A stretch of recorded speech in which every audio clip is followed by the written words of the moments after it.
best of Liberia and shows the world the truth about Liberia. We educate, elevate, and promote all things Liberia. We conduct interviews, panel discussions, debates, and more. Tune in to Focus on Liberia on Facebook and YouTube and be a part of the stories that make up the news. This is Focus on Liberia, and I am Dennis Jah. Welcome to a special edition of Focus on Liberia. We're going to be in an exclusive interview with the authors of what many are calling a bestseller on Amazon. That's The Rise to Power of George Weah, the Dream, the Legend, and the Rise to Power. My guests are the co-authors, Isaac Tukpah and Emmanuel Clarke. Isaac, welcome to Focus on Liberia. Thank you for having me. Thank you. And Emmanuel, this is your first time on Focus on Liberia. We say welcome, and here's our bottle of water to say welcome home. You bet. Thank you. Thanks for having me. Great. We want to welcome all our viewers from across the globe as we discuss the book that is making headways, that is trending. Let me start with you, Mr. Clarke, your opening statement as we begin this lecture. Oh, I just want everyone to get the book, read it with open mind. My name is Emmanuel Clarke. I am a Liberian living here, an educator, author, and a friend of Liberia, loves Liberia, sleeps Liberia, and I dream Liberia. We hope that one day Liberia will be the country that we all want it to be. Academically, children will go to school, learn, and thrive educationally. So that's my dream about my beautiful Liberia. Thank you, Isaac, in fact, Isaac used to host a show here, How I See It. Welcome back, Isaac.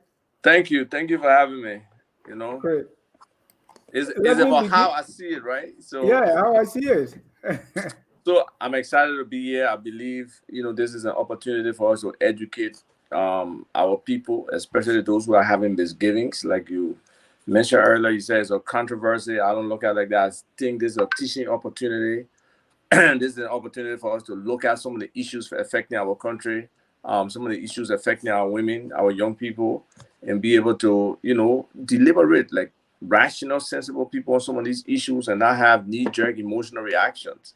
So we are just coming to the table to, kind of discuss the product we have presented to the people. And, people are entitled, that's the beauty of democracy, to their criticisms and everything. But when some of them are resorting to threats and other stuff, then it takes a different level. But thank you for having us.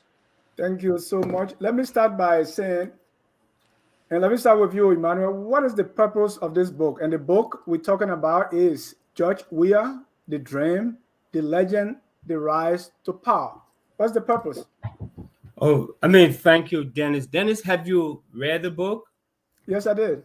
Okay, great. Oh, my goodness. Yes. You're the man. You are my type of journalist who, runs with the story, knows the story. The intent of the book was to tell George Weah's beautiful story to the world, because this guy is Africa's greatest football hero who conquered the football world and the first African football superstar who went into politics and became president of a sovereign nation. It was just to tell George Weah's story from his birth, his struggles, his journey, and his path to the presidency. And if you read the book, you will see that George Weah actually pulled himself up by his bootstrap. This story is a motivational story for a lot of people. It's going to be a very great motivational story for a lot of people. And there are a lot of instances where George Weah nearly gave up due to family history, poverty, but with resilience, he overcame everything and he became not one of the greatest player, football or soccer player in Africa and the world. Thank you. Isaac, let me come to you. By writing this book, what do you hope to accomplish? Well, to be honest, the intent was to bring the story. Weah is a worldwide icon, whether some of us like it or not. He's an African icon. He's a Liberian icon. He made history. As bad as he is as a president, that's how great he was as a soccer player. So this story brings him up to the time he becomes president. There's a part 2 to this story, which is the presidency, that will also bring to the Liberian people probably by mid 2023. It would take work, it would take research, but at the end of the day, we expect to bring the story. So this first story is intended to reveal the individual. People have different portions and packages of who George Weah is. We think we have put together a composite that represents the individual, his struggles, his conquests, accomplishments, and so many other things about him that people may not know. There are a few people who know him very well, and some of them have admitted that there's some things in the book that they were not aware of. So it's a good thing. Thank you. Let me ask you, what was the motivation and how did you two get together to do this? Emmanuel, is that my question? Yeah. Or you don't own anything yet, Emmanuel. You don't own anything. Go ahead, answer. Yes. I mean, in your head, like there are other accomplished people, right? So what motivated you to pick George Weah to write about? I mean, there is no accomplished African when it comes to football like George Weah. Look, man, that guy, if you research, if you watch his video, like what we watched hundreds of different videos on George Weah. If you look at his performance from the football field, if you look at what he meant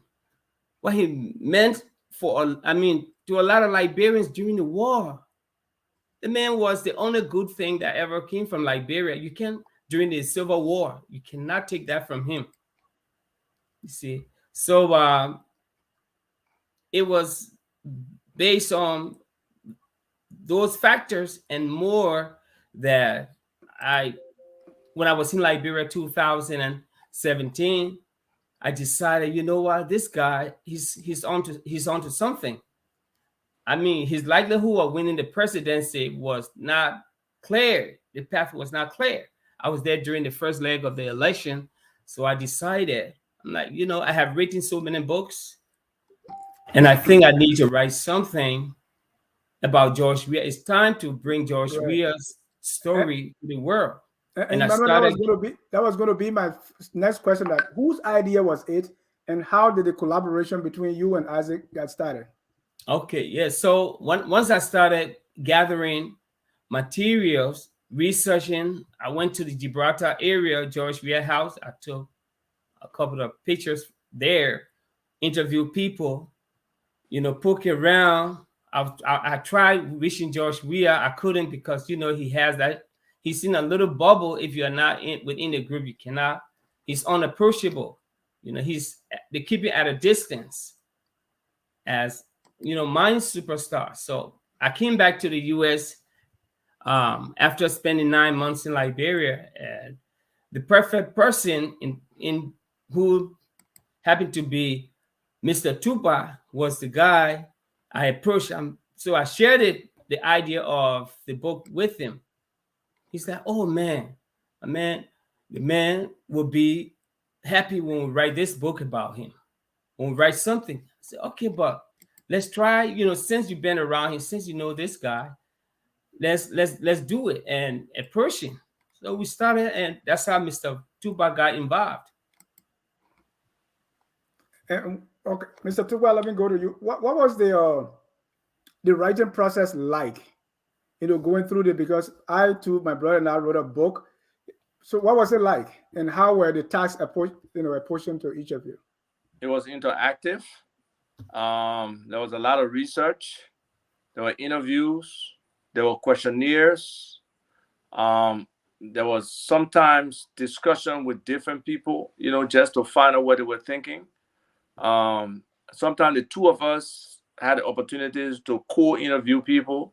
There were other times I was alone interviewing people. There were other times he was alone interviewing people. Some people were comfortable talking to him versus, talking to me. Some people were comfortable talking to both of us. And there were some friends who just talked to only me. But the idea was to triangulate all this information to make sure everything was cross-referenced, and we had the right information to present to the public. How did you select the people to talk to? Well, it was an open cast. Everybody we knew who had some connection or knowledge to George Weah, who have been part of the story. And you see, that's the thing. As much as we tried, we had to leave some things about George Weah out. We couldn't put in everything in the book, and we may not have captured everything. There are multiple sides to this individual, and multiple people have come across. Even now, after the book, we are seeing some people who are like in absolute amazement that we could collect all this information, and basically they're saying, yeah, everything's there that are true. But then they may have one or two other nuggets that, we may not have captured. So it was just an interesting exercise, and it just shows that the multi-dimensions of the individual sometimes is difficult to capture just in one book. That's why we separate it into two phases, and we'll be coming with the second part that involves the presidency. Okay. Can I just buttress? Yeah, before you add, so when you came down to write, how did that happen? Were you writing one chapter, say, or you have to write chapter 3, I have to write chapter 5? How did the actual writing take place? Who, me? Okay, yes. Any one of you.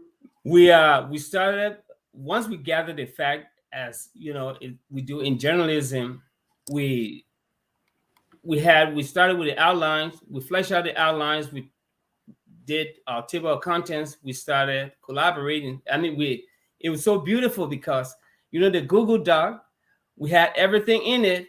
I would go, start chapter 1. Isaac would look at it, he's like, oh no, my man, this is not how we just back and forth collaboration. That's how the book came about.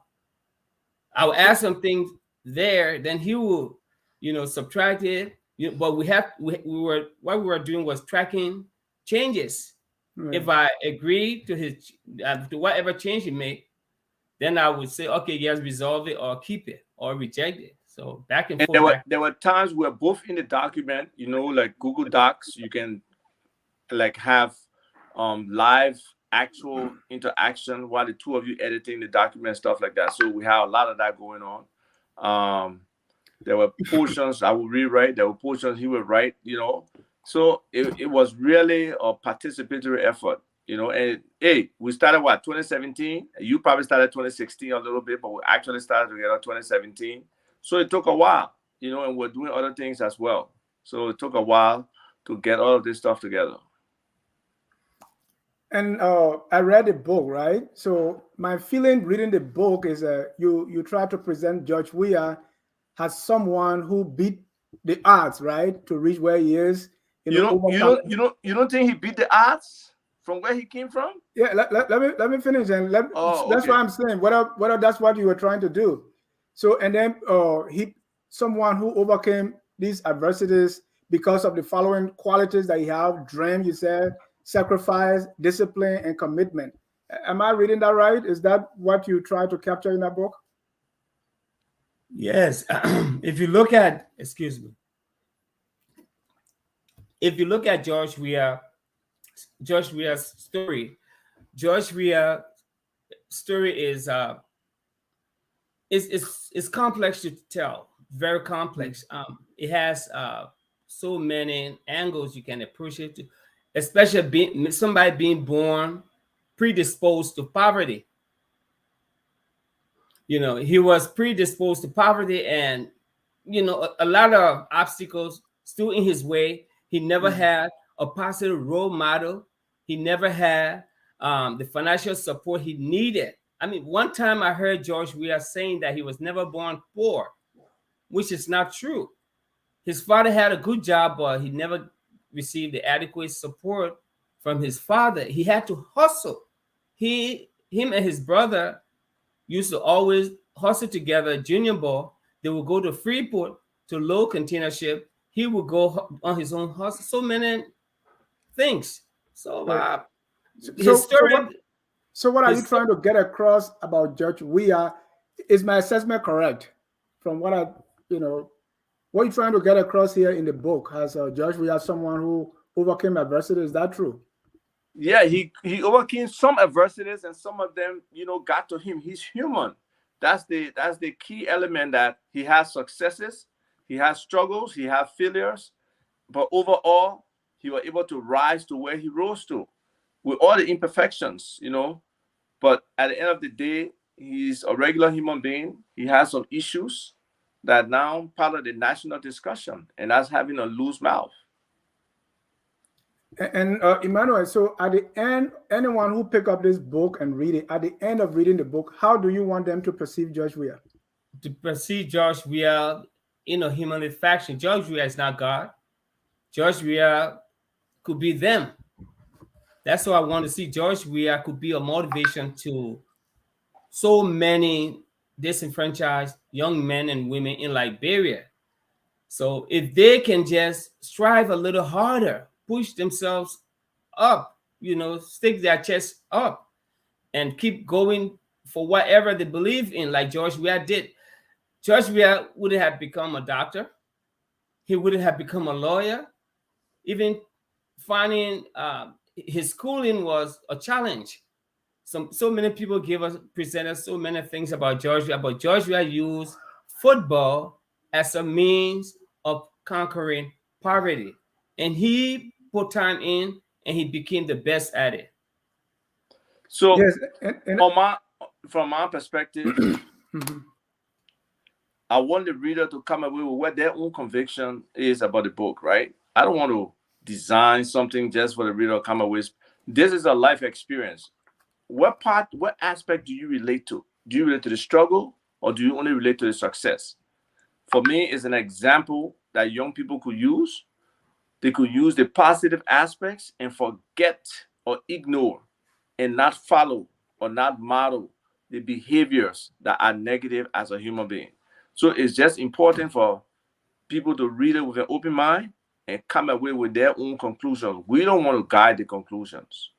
But at the same token, Isaac, that's why, a lot of times you and I would never agree during the writing process. At the same time, they can also look at the negative. They can look at the negatives and use it as a guide, not to. But you saying what I'm saying. Okay, maybe I misheard you, but so how did each chapter in the book support your overall theme in that book? The book is divided into 3 parts. The dream. George Weah, like every other human being, had a dream, and everyone out there has a dream. So then the legend, when he morphed from his struggle on the stage of football, he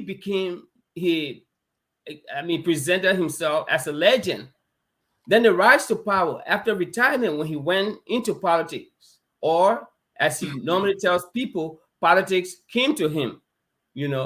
That's how we divided, categorized the individual chapters. In the dream, you would read everything from his birth all the way to his professional career. Then the legend, his professional career to his retirement, and the rise to power, his entry into politics up to the presidency. And the reason I asked that, you had a chapter in the book on the sweet land of liberty. In that chapter, you went into the history and all that. What did you try to get across to your audience by doing that? The sweet land of liberty. You remember? Do you know why Liberia is called the sweet land of liberty? You give the reason in the book. Yes, a lot of people don't know why Liberia is called the sweet land of liberty. Liberia was founded by former free slaves or men born free. Mhm. And Liberia was a world producer of sugar. They used to manufacture the sugar on the Simport River, and they would put it on ship to bring it to New York to sell on the New York mercantile, market. So people during those days, they used to call Liberia the sweet land of liberty because this country was producing sugar, which is sweet to the tongue, until beet sugar was discovered in Jamaica. And that when the sugar industry in Liberia collapsed, they were not updating the equipment. When beet sugar was invented, what happened? The entire sugar industry in Liberia collapsed. So the book is not only about George Weah. We intertwine. Right, and that's what I was asking. You know, how did that? And first of all, let me ask, Dennis. How you get that information? Is there a source that Liberia was called Sweet Land of Liberty because of? You never heard Sweet Land of Liberty before, Dennis? No. The reason for that, he said, because of the sugar. Well, go research it yourself. Without researching, go No, ask but the people who haven't read the book. I didn't see your source. Dennis, hold on. Dennis, George Weah's life is aligned with a lot of significant events in our country. I want the 1979 riots, to the 1980 coup, to the war years from 89 to 2003, to the drive towards democracy from the transition period 2003 to 2006, to being a democratic opposition to Ellen, even though we know what happened during that time frame. So there's a lot of history. There's a lot of culture in the book. It's not just only about George Weah. George Weah just exemplifies some of the positives and some of the negatives of that culture. And for people to recognize that is important, even those who cannot read. That's why we are committed to articulating all of these things as much as possible to as wide an audience as we can, so they can understand what like you said, the intent of the book. The intent of the book is to bring the character to the people, but to also share our culture, share some of the hardships, share some of the successes, share some of the things that were happening in the background that form the character of this individual. So all of that is part of the story. Right. And what I was saying there is your source, because you cite some of these historical, give some of these historical references.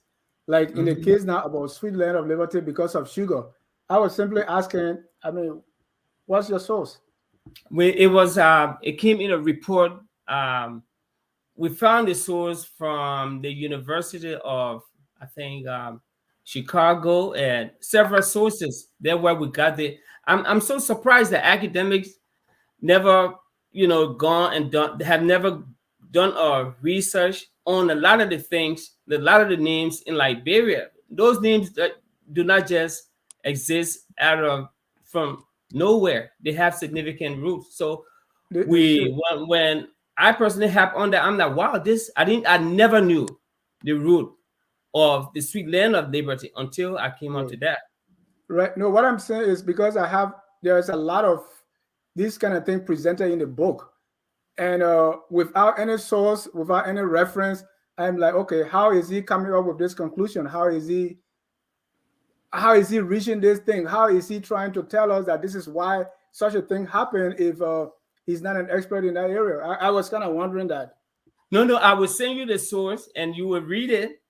Thank God we compile everything and catalog, and during the writing, I will send you. I can share this. In fact, we have some of this. Put them at the back of the book so that we can reference that. But did you look at the back of the book? Those sources are there for that. Yes. But check it out. So check it out. Dennis, on the Sweet Land of Liberty, I didn't see that. Check it out. You will see. Okay. If you want, I can send you the the identical link, the document. I will check that up again. Because I wondered, who's your audience? Who are you trying to write this to? The world. The world, Dennis, like we said, the man is a global icon. The man is an African icon. The man is a Liberian icon. So that's the population we're targeting. Look, there are 250 million people who play soccer. George Weah is one of the best ever. In some people's mind, he's probably the best player ever. But he's the best African player generally. That's generally agreed upon that he's the best African player. So you can't downplay that aspect of the audience for this book. You see, a lot of people in Liberia, they know different things about George Weah. A lot of people in the international community, they only know the football side. They don't know the human side. So that's just the purpose, that's just the intent, that's just the population that the book is driven towards. Because as I was reading the book, you sometimes sounded like an outsider, right? For instance, you refer to Liberia as the tiny West African nation, right? We don't call ourselves like that. You sometimes try to tell us what palm butter is and how it is made. And you give these kind of references that trying to define words that we already know. So I'm like, okay, who is this audience? Why is he trying to write like an outsider? Dennis, will you write a book for only Liberians? No, what I'm saying. No, what I'm saying, if you refer to Liberia as a tiny West African nation, so people can know that's how Liberia is referred to in a lot of circles. That small West African nation. But that's the outsider perspective of Liberia. But again, the book is for outsiders to understand better about Liberia. So we give them something that they can relate to. And when we talk about things that are unique to us, we got to explain it to them what it is. Like you mentioned the thing about palm butter. I never read any American book where they try to define hamburger. What? like you made mention of ham. Oh, we went to the restaurant and had hamburger, and then you tell us the process how hamburger is made. I've not seen that. But well, then you just learned something new. Hopefully, it can carry forward with you.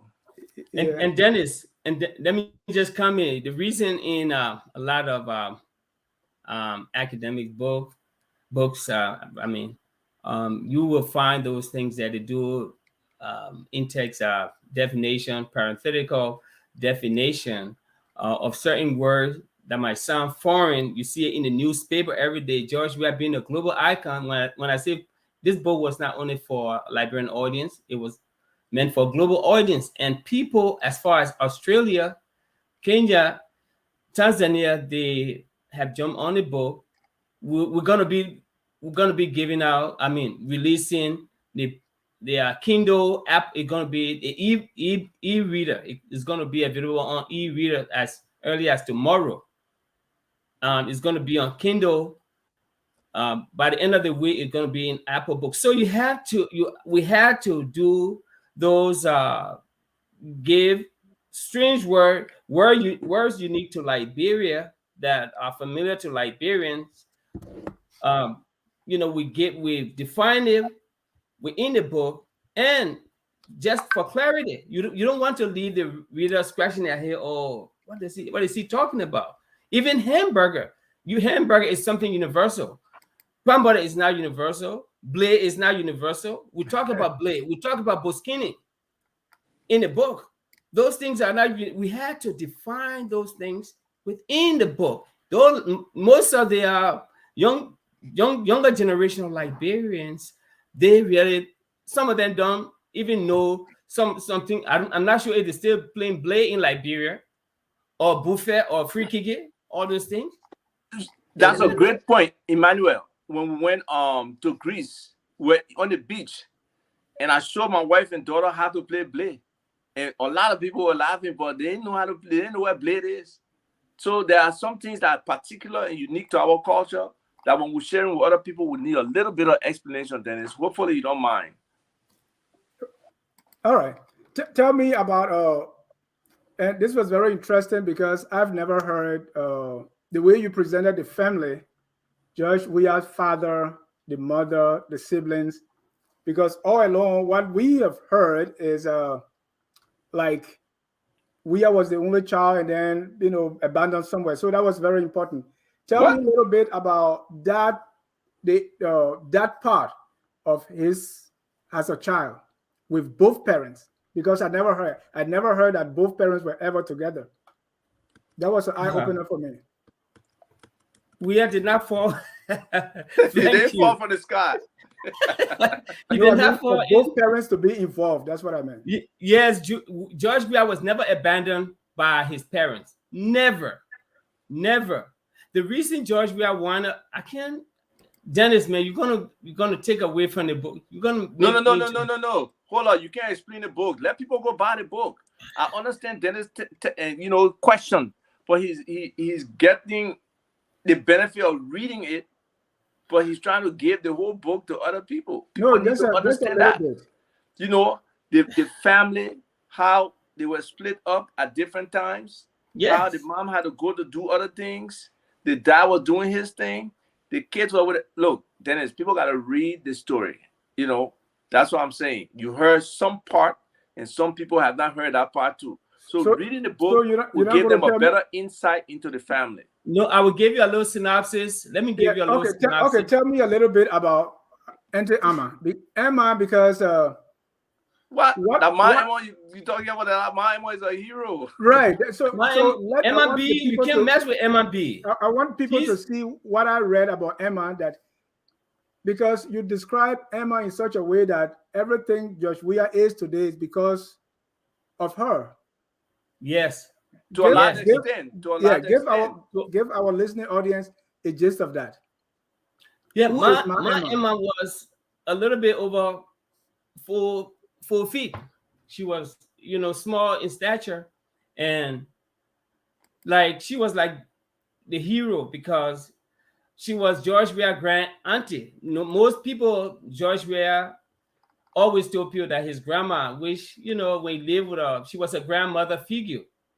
When Junior Boy was born, Junior Boy was Anna and William Weah's first child. He was sickly. So,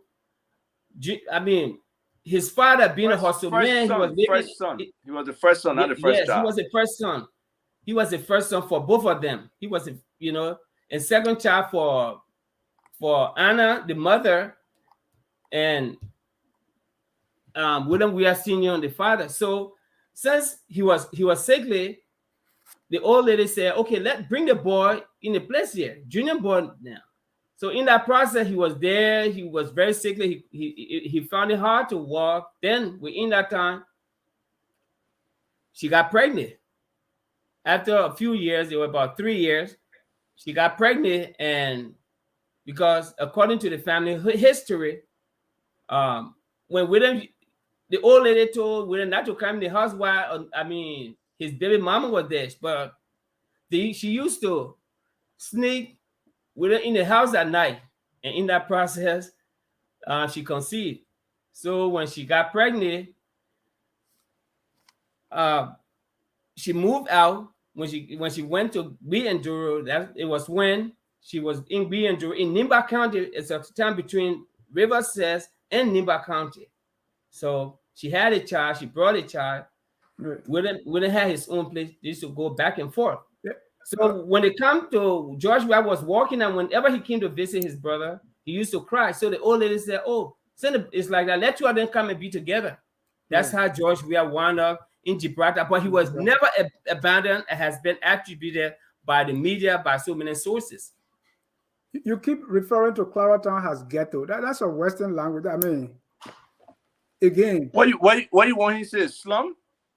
No, Claratown. It is a ghetto.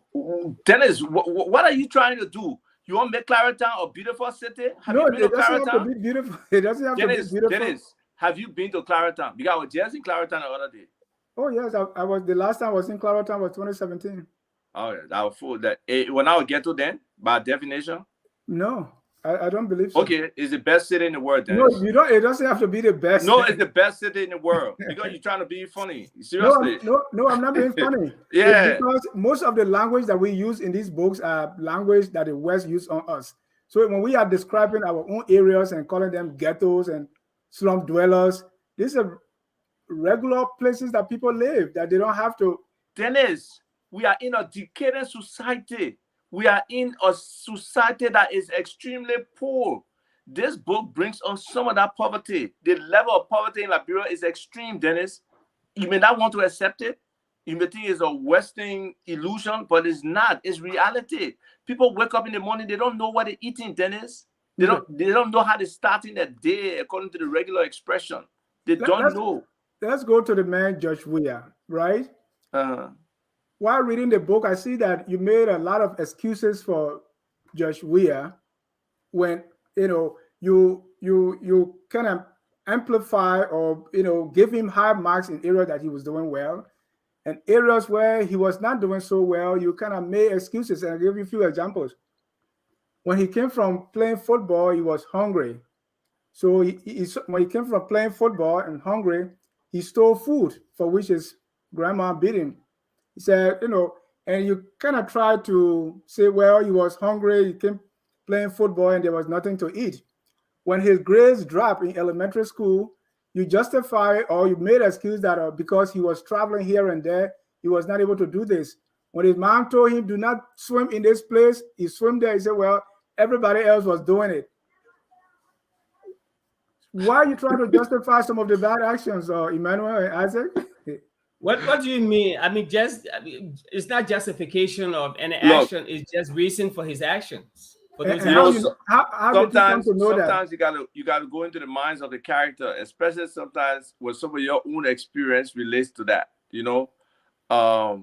It's not an excuse thing. It's just to get an understanding of the culture. You see, this book is all about educating people too, not only Liberians, but other people about how we live, how we did things, the standards that were set, by our parents, the people we lived with, versus what we did as children or what the typical Liberian child does. So there's a lot of high-headedness, a lot of not doing what your parents want you to do.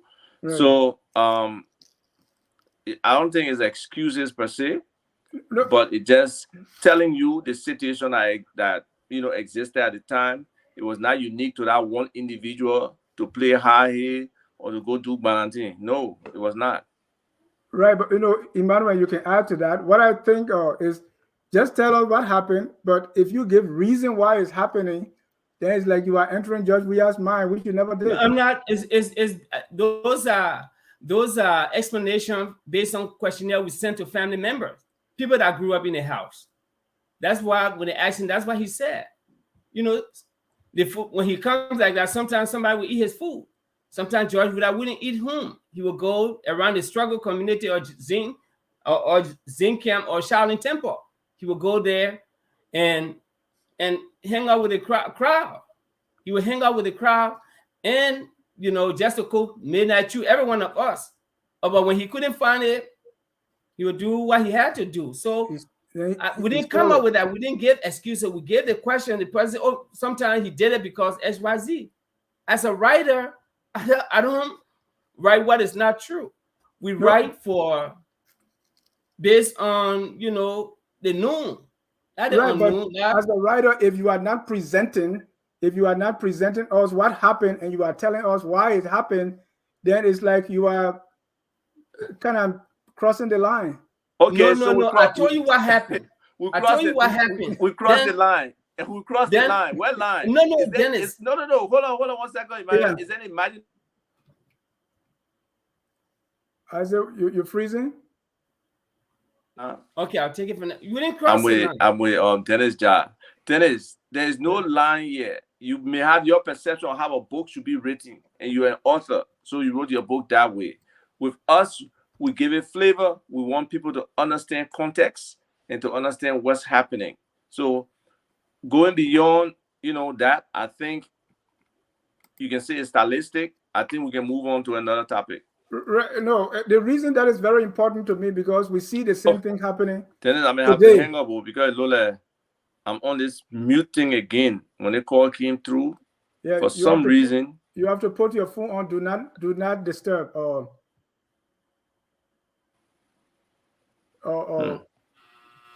Okay, Emmanuel. The reason I brought this up is we see the same thing happening today, where has George Weah leaves the country. In areas where he's not doing so well, I'm gonna have to hang up on Dennis. Justification from his friends, from his surrogates, from his supporters. So when I saw you doing that in the book, that's why I brought it up. I mean, so you equating me to one of George Weah's surrogates? No, not No, right. You have to write the book, and I mean organically, and You can hear me. using human form. You know, we in can hear human you, form Isaac. without bias.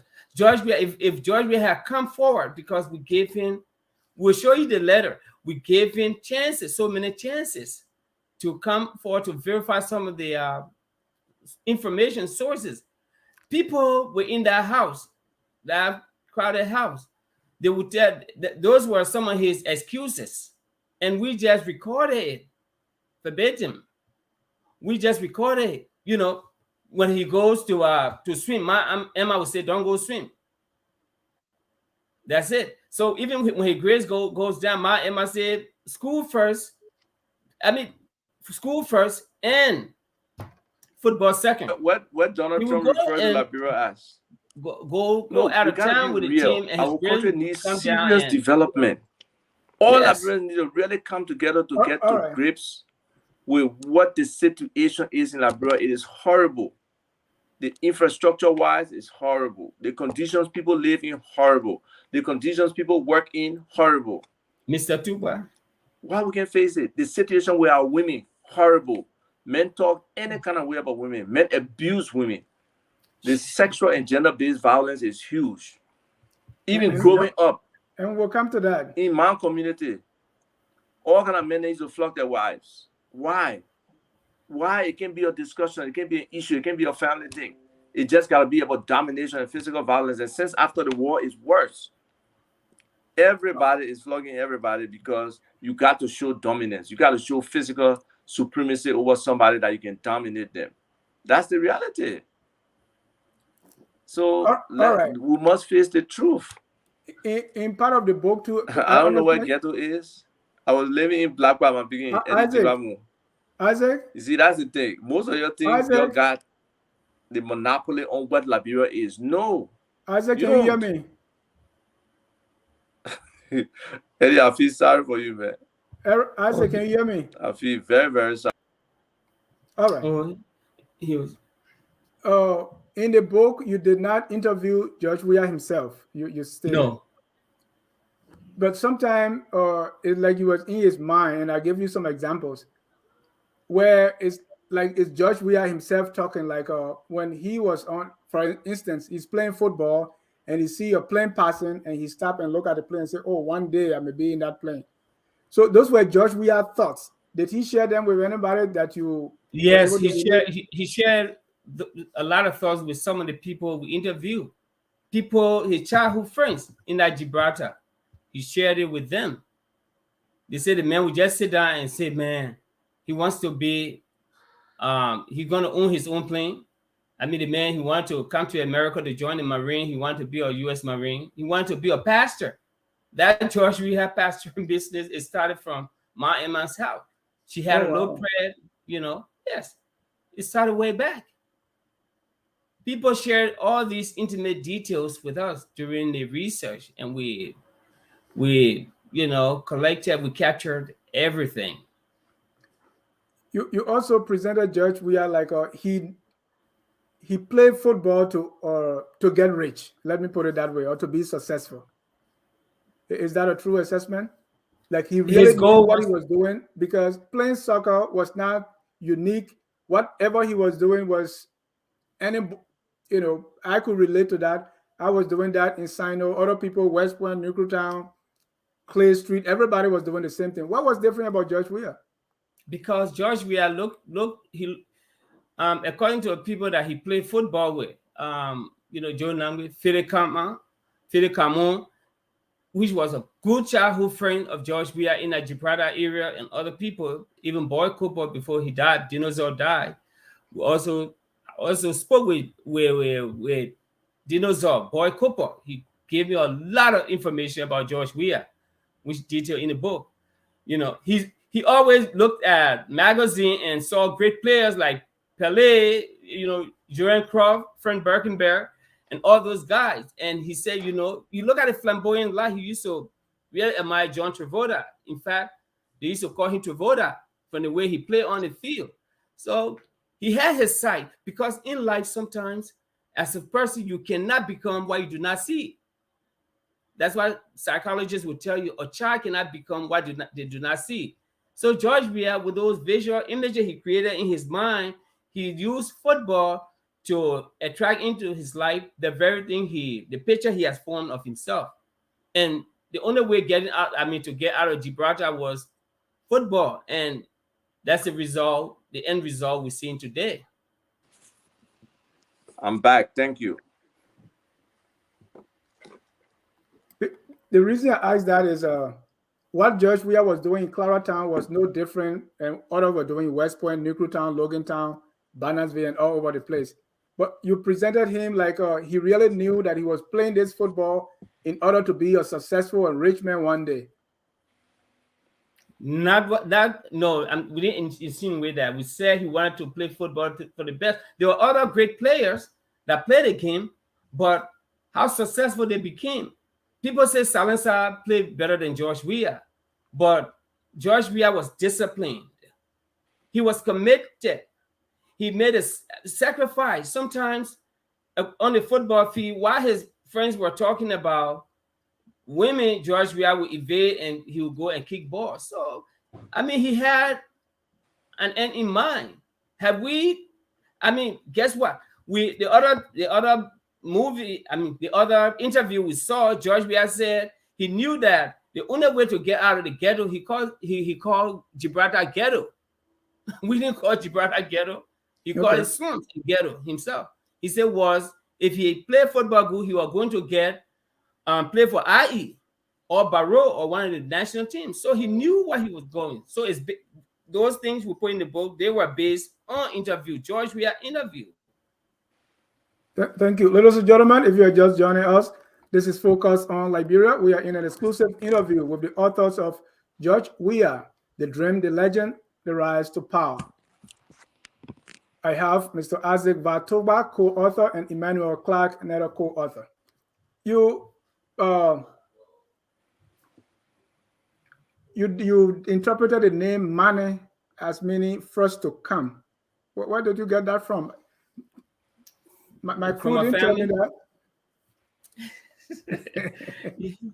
From a family source that we got a good writer on the entire family history, and we got their permission to use those. Yeah, I have kind of like cool background too, so right, because Mane, to the best of my knowledge, especially from Southtown, the name Mane does not mean first to come. I don't believe that. But anyway, you can please check that again. Okay. Thank you, Dennis. Thank you for the input. Yeah, we'll check it. So, Dennis, go ahead. How long is this interview? How long you want to stay here? I don't want to stay long. Yeah, 8:30. I want to be out. That's good. That'll be good. Okay. So there's the issue where a lot of people are having this fake outrage. Right. I'm coming to that. That it all started with snippets of your book being put on, one of the posters speaking, and I will put that on first. Let's start with I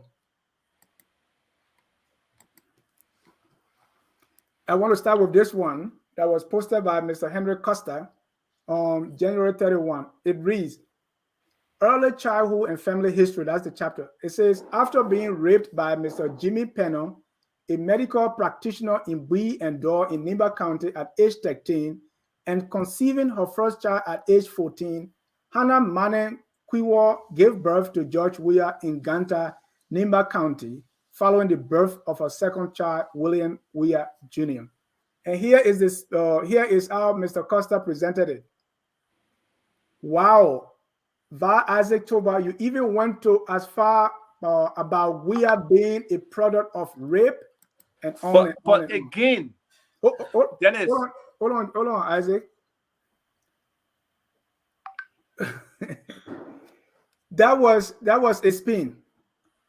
No, that's not spin, Dennis. That's ignorance. You read that. Does that indicate that George Weah was a product of rape? If you are a reading person, Dennis, please tell me. No, it didn't say that. Exactly. But what happened was Henry Costa lied to his non-reading audience, which is sad that most people just don't want to read. And that's part of this thing. That's part of why This book is there to Dennis. We want Liberians to read. Yeah, People cannot see a text under somebody's statement, and they read that person's statement and don't read the text for collaboration and to see if they align. So until we can teach our people for them to understand, we are in a bad place. We are in a non-reading generation that are moving on to lead our country.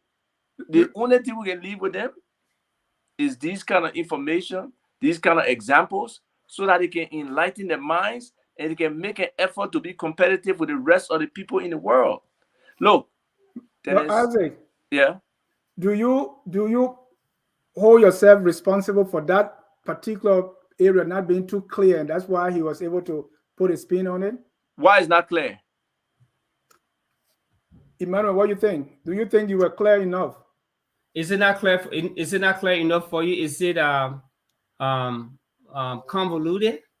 Yes, you have. If you have written it a little better, I don't think it was going to be clearer for anyone, because the people that read the quote and ran with it, I myself got a call that you can't host these guys because they say George Weah is a product of rape. And I read it because I read more than that. And it was very clear to me. See what you did, right? You said after being raped by Jimmy Pennell, a medical practitioner in Nimba County at age 13 and conceiving her first child at age 14, Hannah gave birth to George Weah. No, that's not what it says. Why you escape portions and can't make that? Look, we're not in English class here for one, Dennis. No. I think it's unfair for you to make that statement that you just made. It's wrong. No, Isaac. I will continue reading. Right. Because people did not continue reading. They read the first portion of it. It says, after being raped by Mr. Jimmy Pennell, a medical practitioner in Weah and Duro, Nimba County at age 13, and conceiving her first child at age 14, Hannah Mona Kwiwon gave birth to George Weah in Ganta. Right. After. Yeah. Right. So what's unclear about that? Right. Next time we'll bring it to you to edit.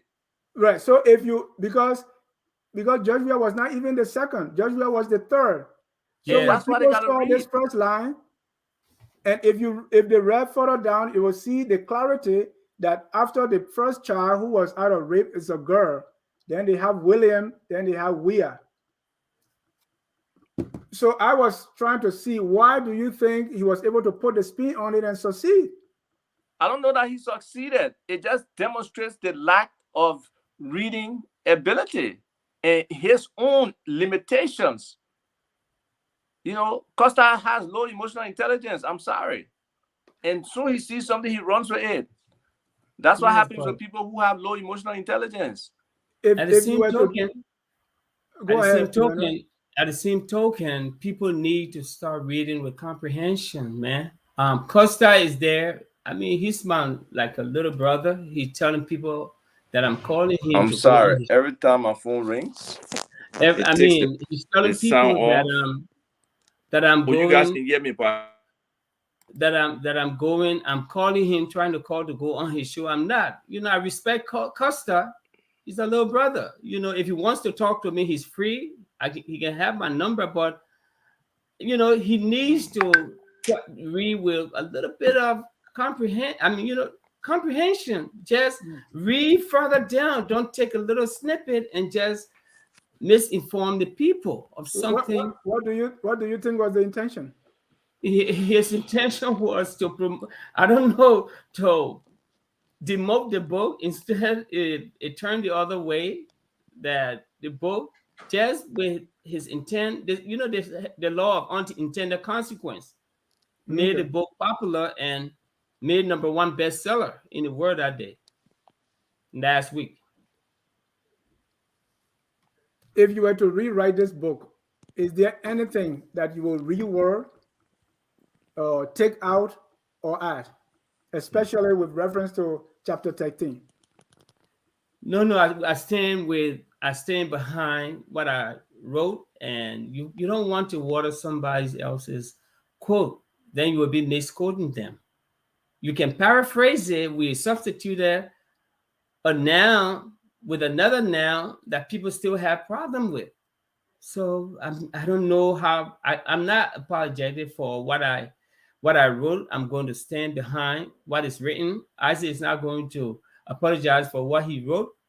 He's going to stand with it. I mean, Isaac has already apologized. No, he didn't apologize. He apologized for people. If females got offended by what he wrote, that's what he said. Not about what was written. He's still standing behind what we wrote. So I'm not going to apologize. I owe nobody any apology. But let people read. If Weah chapter 13, what Weah did, if you read you read it chapter 13, right? He listed attributes, characters of why he married that woman. She's educated, she's intelligent, she's smart, she's beautiful, she's the wind beneath his wings.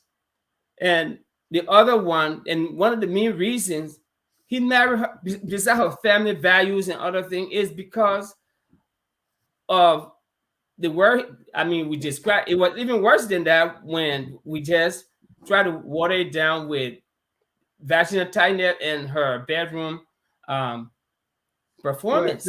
That's why I was asking, if you were to do it again, will you water it down further? No, we can't. Then you misquote the man. In paraphrasing, you don't have to quote directly. Then if you misquote somebody in the future, you can be, the person can say, you lie on me, those are not my words. And George Weah, he doesn't speak with sophistication. So he speaks like the man off the street. George Weah grew up on the street, so that's how he talks. That's how the brother talks. And I love the man, George Weah, the footballer. But now the research we're doing in his administration, the politician and the president, is totally different. So, but those information are coming hopefully between June and August of next year in the subsequent book. Thank you. At this time, let's read some comments. And our viewers, if you are watching, the number is 605-313-6004. The code is 791-403. Let's get some comments from our viewers. Before the callers, basically, when I read the book, most of it looked like a PR for President Weah. Will you agree? I mean, how can you write George Weah's story without glorifying George Weah, without talking about his successes? That's where Isaac and myself, he's a politician. That's where we differ. Because I don't write from a political standpoint. I write from an individual standpoint. So you got to put him on. I had to put this guy achievement. And almost 98%, 99% of the book, people read, they're so mad. They say, my man, why this guy is, kissing up to... No, George Weah is a great man. I admire the man as a football player. But on his path into politics, he did a lot of things. Even some of his friends, those guys we interviewed, they said, you guys don't know that guy. George Weah can be your friend on Monday and your enemy on Tuesday. And his relationship is very much transactional. If he feels that he doesn't have use for you, he cuts you, he turns his back on you and never looks back. Only when it's convenient for him. So it's not like I'm sucking up to George Weah or I'm praising him more. This man he's an icon. He's the greatest Liberian soccer player, football player. George Weah was the only name that came out of Liberia during our dark day, 14 years, Civil War. So we can't write about him. Isaac, he even accused me. Right. And Isaac, do you share the same? Because the question I was asking is, most of the book is like a PR for President Weah. And that's the ignorance of a lot of people, especially the so-called George Weah supporters. Even George Weah, he said he go to the people prayer thing instead of praying for the people and focusing on delivering the message from God. That fake picture thing. He there talking about the book and talk about who read the book about him. So they haven't read the book. They don't understand. I said, why you say the man is fake preacher? That man been practicing to preach ever since Practicing in to preach Gibraltar. and being certified to preach are two different things. We not had that discussion before. There's two different things. Samaria Pratt said the book is sweet to read. Weah is a very blessed man. Not everyone can be blessed in their lifetime. And that's a fact. That's a fact. But you supported George Weah. You are one of those that got Liberia where it is today. Oh, without question, I take that blame. I supported George Weah because I believe that he would make the right decisions for Liberia. Definitely, I'm not supporting him on his competence. I was supporting him on his love for Liberia. I was not supporting him on his vision because we had a collective shared vision in the CEC. So that person is right. I supported him, and I regret where the country is today. It has regressed under George Weah as a leader, and that will be reflected in the second book. Emmanuel, do you share those same sentiments? I'm not a politician. Emmanuel, you are. You wrote about a popular politician. In the book, you try to make people see George Weah from a certain perspective. That's politics. Yes, I mean, Ava can talk to that because he's a politician. He won position in Liberia. I don't want no elected position in Liberia. So that's why he goes around apologizing for what he wrote. I never apologize for what I wrote. I apologize. Yes, you apologize for what you wrote, Ava. No, I apologize to those who were offended, legitimately offended. Some people get offended when you talk about tight vaginally. Some people will get offended. Some people will get offended when you describe the relationship between a man and a woman. You got to respect that. You can disrespect that, but I respect that. But I'm not apologizing for the content of what we put out. I'm apologizing for them who feel offended. Not those people with a fake outrage who are pretending. They haven't even read the book. Some of them don't even know how to read. And they're demonstrating. What's the purpose of the demonstration? Did it demonstrate for the 13-year-old girl who got sodomized, raped, and killed? Did it apologize for the 7-year-old girl at the embassy in Abuja where the guy whose daughter she is, he works in the embassy, the other guy works in the embassy, got 2 boys, 15, 16-year-old, staying with him, his family, kids, and they're abusing that little girl, and the government is trying to cover it up. Did they have any outrage with Kimia and sexual advances on that woman in New York? Did they have any outrage when Christine Dennis was brutalized by Darius Freeman? And we're all over here trying to run. Right now, I hear he comes to Liberia and he get police escort into Broadville. A criminal like that who beat that woman up unmercifully.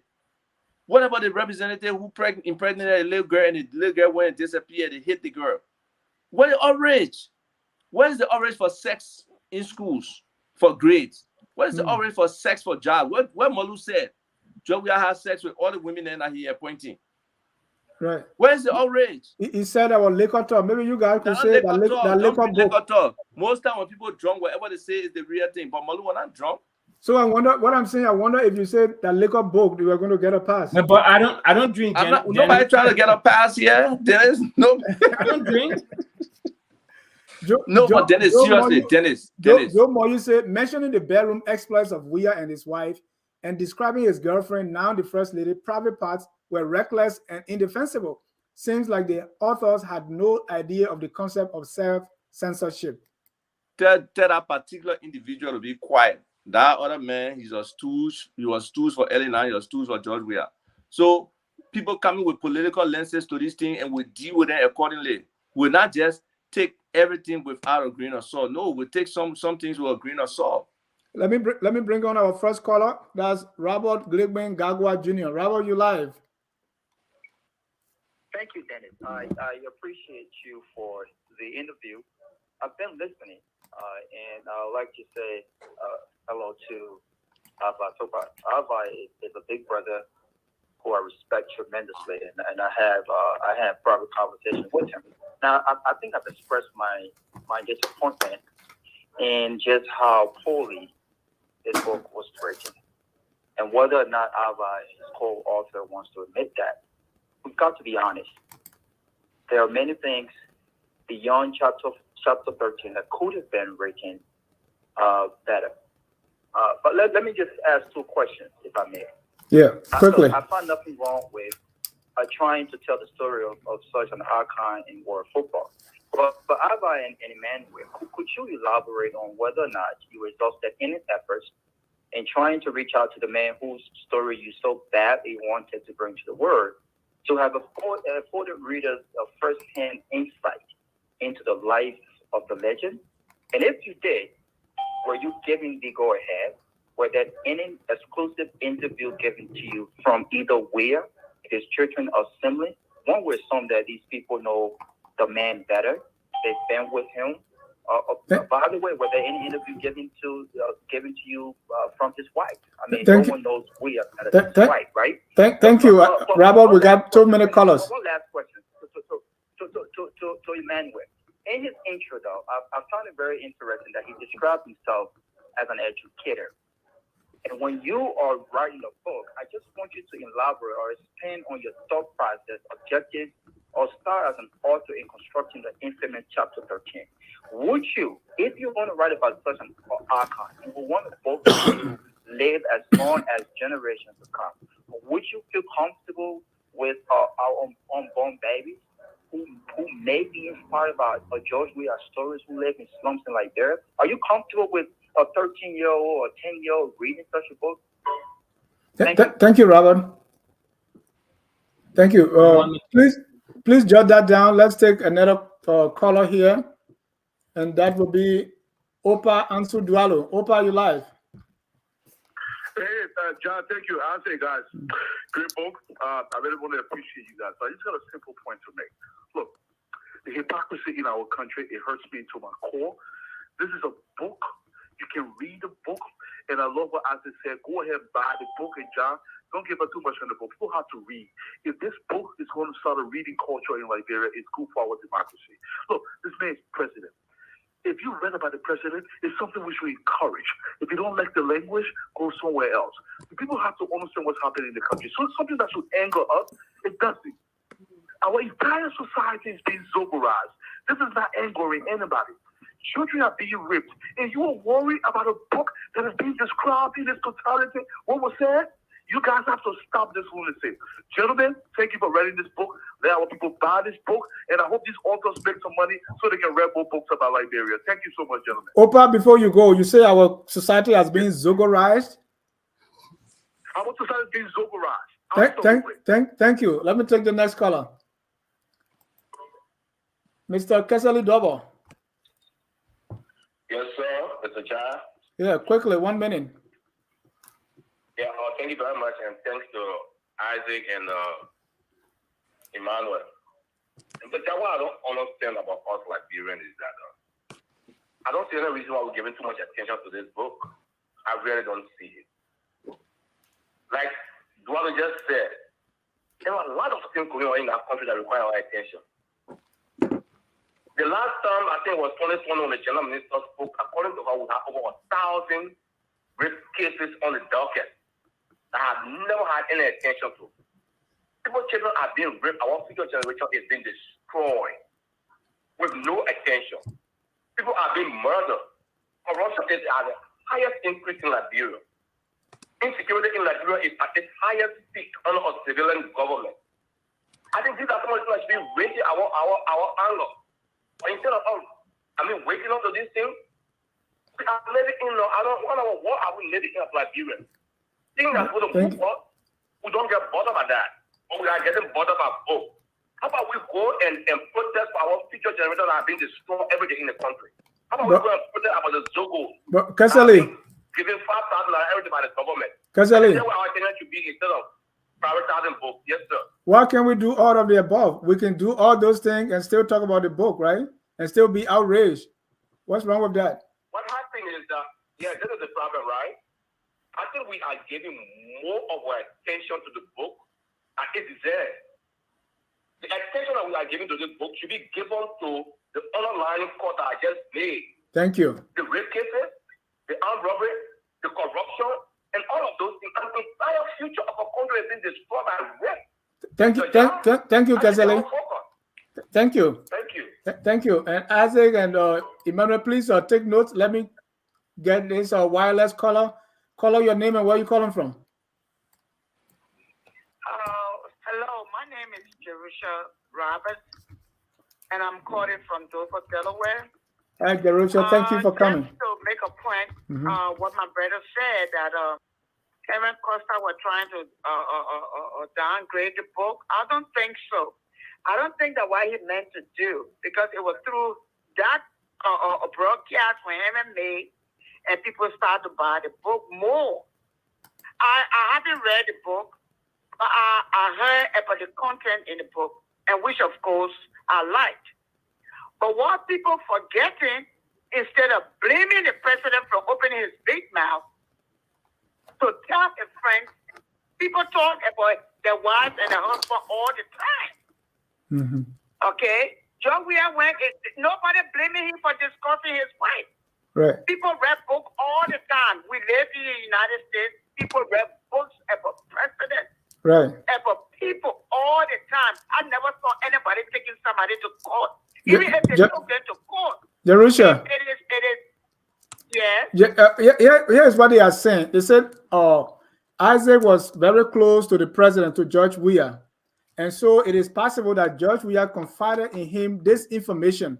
So disclosing that in a book, that's what getting them outraged. It's like your best friend discussed something with you. A best friend, that doesn't mean Isaac was close to him, so Isaac couldn't write his book. Isaac is a writer. Okay. He writes what he sees that it's something that people need to know. Okay? And another caller that said, whether Isaac was running to the border, of course, Liberia, even if Isaac told you he wasn't running away, Isaac got a right to run, because in Liberia, people kill people for no reason. Thank you. Isaac has the right to run. Isaac has the right to run. I must say I will run, because everybody now, they're against Isaac. But you know, Liberian people, we the women, or the whole Liberian, we fake. We so fake, it's not funny. Thank you so much, Jerusha. Go down to zero.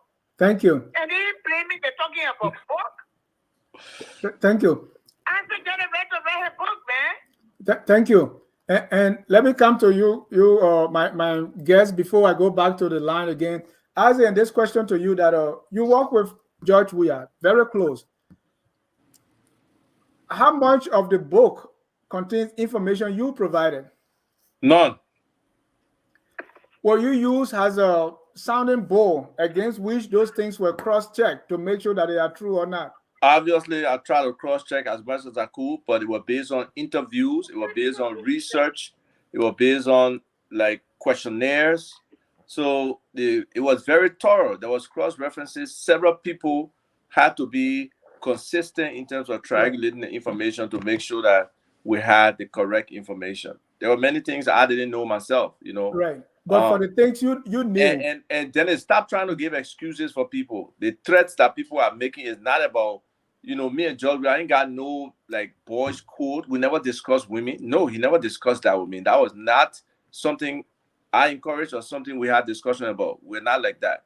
So people should disabuse themselves of the notion that George Weah told me something, I came and said it. No, it's the other friends and other people he told those things to. They didn't want to share that information with us, you know. And just to clarify, Jerusha, I can show you exchange with Costa where he said he was going to put information out there so Weah can come after me. So what he did was intentional. In terms of his misinterpretation, it could be out of his emotional intelligence and the fact that he intentionally wanted to do something to upset Weah or whatever. The fact of the matter is, Weah said that. Weah knows he said that. The people around Weah knows he said that. They know how loose he talks. You know, for whoever the females that are in government to come and be posturing here to please Judge Weah when they know all the different things he talks about, even some of them who are pretending to be, you know, how should I say, defenders of Judge Weah today, he's talked about them, and they know that. So the pretension is just huge. The hypocrisy is huge. The sycophancy is huge. Until we can try to be honest with ourselves and change our mindsets about the issues that are really the ones that we should be focused on, we have a problem. And some of us will not shy away from discussing it. Nobody has to like me. I'm not in no popularity contest. People can be against me. Isaac, do you believe that Henry Costa brought you down? You were working and then you got fired because of what he posted. Do you believe he's responsible for you losing your job? Not at all. Not at all. He's not responsible. Why were you fired? You can call it firing. I call it resign. Okay. Because it was the honorable thing to do. Mr. Cummings is in a serious political situation. I believe Mr. Cummings is the best option to lead this country. They're already trying to undermine Mr. Cummings' effort by keeping him in court with a bogus case. You saw, our pretentious Solicitor General out there trying to mess with the people's mind and send your information about the court case and stuff like that, calling Mr. Cummings a criminal. He should not even be in that position. So you don't believe a criminal himself. He should not be in that position. You don't believe Mr. Cummings threw you under the bus?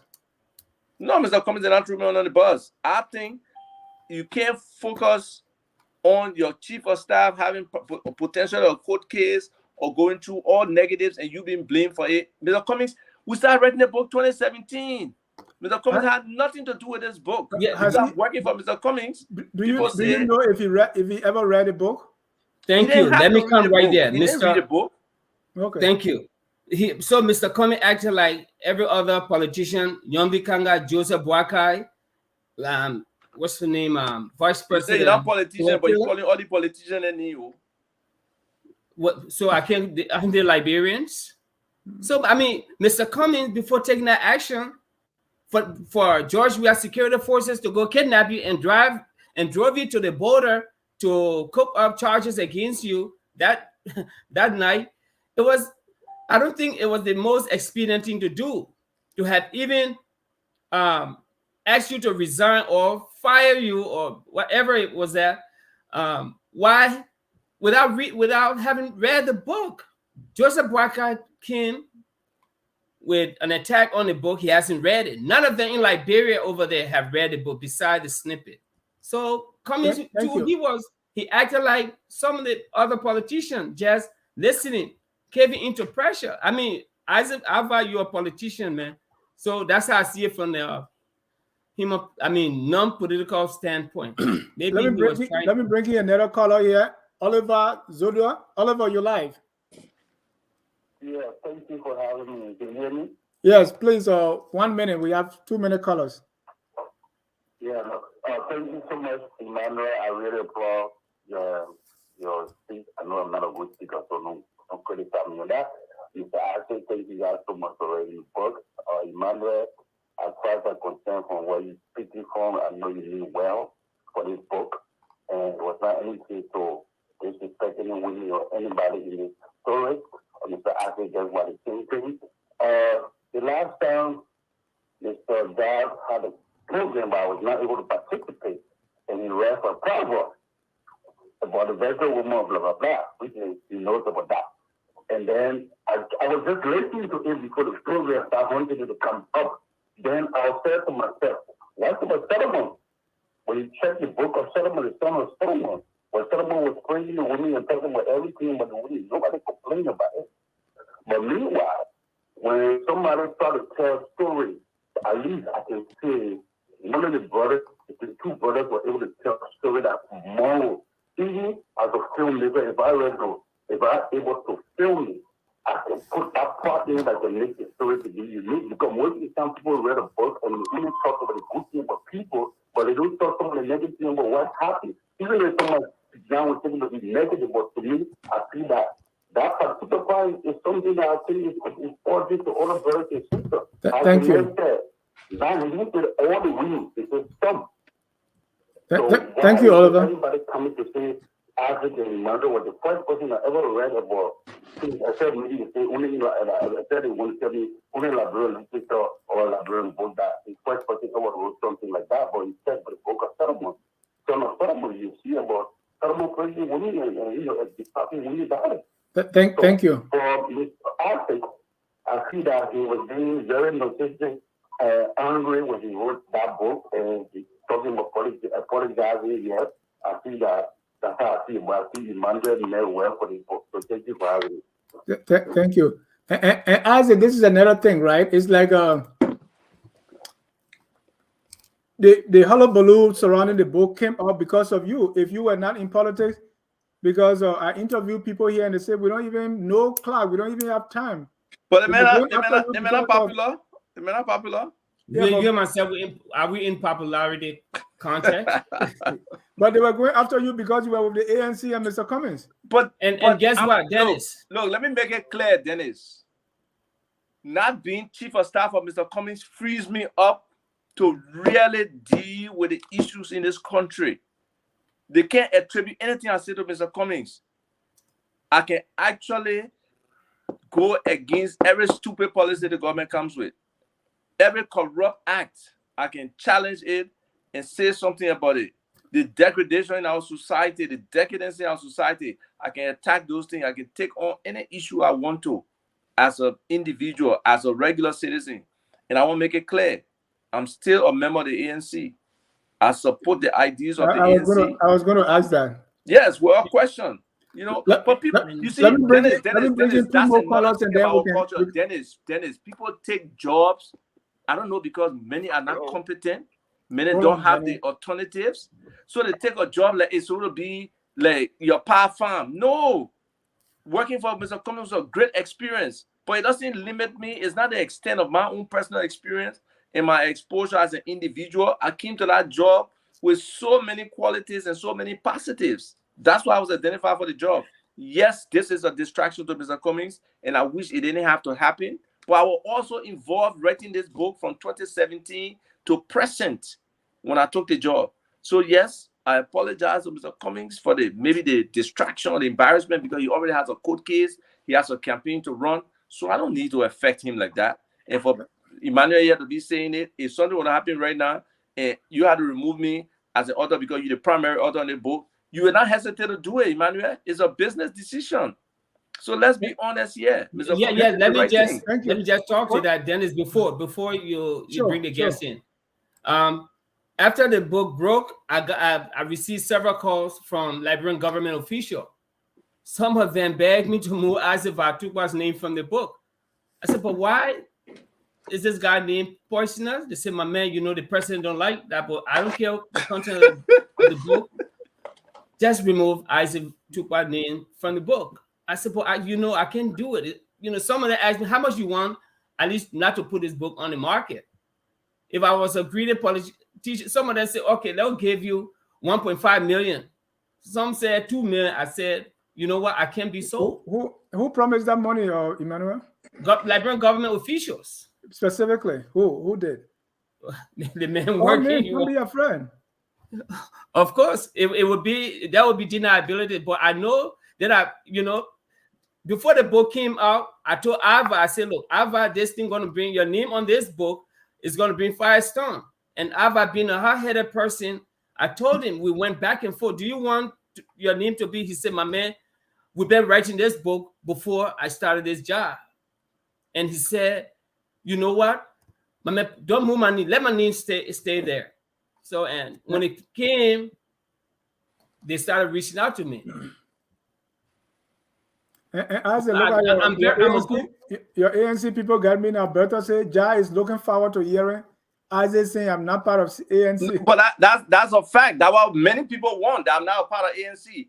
I'm not defined by a job. I'm defined by who I am, what I can do, what my vision is. And my vision is perfectly aligned with Mr. Cummings' vision. For me to talk about Mr. Cummings, then I'm talking about myself, to be honest with you. So it's very easy to have a leader like that.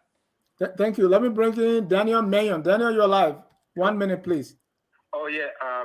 Yes, good evening, everybody. My name is Daniel. I'm a friend of Isaac. We're both from Riverside. And when this thing took place, I was scared to death because I actually thought that something terrible was going to happen to him. I joke about it. I sent him a text and said, dude, you have 9 lives, because something similar happened to him. I think it was in 2011. November 7th, when they raided the after you can correct me. November 7th. Raided the headquarters. He had to flee for his life. This time he was on George Weah side. And so as a running, didn't just start now? No, I've been a track star for a long time for Liberian politics. As they always running away. He got 9 lives. What I made it, about the shoe. He called me. He was in hiding in Liberia. So when this thing happened, my spirit was really troubled. I say all of this just to say I'm happy that he's alive and he's safe. But very quickly, briefly, would both of you guys have an open mind? I ordered for the book. I haven't read it yet. I'm looking forward to reading it page by page, cover to cover. But would you guys have an open mind to do a second edition and they said that. Corrections or suggestions or whatever? Because I find this book to be interesting, even though I haven't read it yet. It has the potential to reach world leaders, because I don't think there's any book out there on George Weah. So if it can be edited, maybe some of the languages change, like the so-called graphic, the picture in chapter 13 can be reworded or whatever. And I'm not telling you guys to water it down, but to have a bigger platform and a bigger target. Thank you, Daniel. Would you guys have an open mind to do a second edition of this book to clean it up, so to speak? I asked them already. They said no, they're not going to do that. Let me bring. Wait. Who said no? What you asked, Dennis? Let him speak. Hold on. Let Isaac speak. What I'm looking at is I want to read it. Hold on, Daniel. I want to know if both of them, if they both will have an open mind to do like a. We got your question, Daniel. Isaac, ask the question. Go ahead, I'm sorry. I asked the question if there's anything in chapter 13 that you would want to reword, take out, or do anything with it, and Emmanuel said no. Oh, but you said chapter 13. He's talking about the book. You see, that's the limitation in looking at the book. The man said he's looking at the book. Not targeting chapter 13. Thank you. That's the difference between you and Dennis and many other people. I want to make sure whether you guys have at two words, one section. Dennis, you read chapter 13. How many pages in chapter 13? Isaac, I want to bring in more colors. Okay, what we will do, I'm not counting pages. A lot of people, Mr. Ja, a lot of people are complaining about chapter 13. So, I have given it some thoughts. I think we're going to move chapter 13 to chapter 14 and make chapter 14 chapter 13. Chapter 14, the new 14 will be George Weah jersey. His number, he wore 14. So then we'll work the book some kind of way.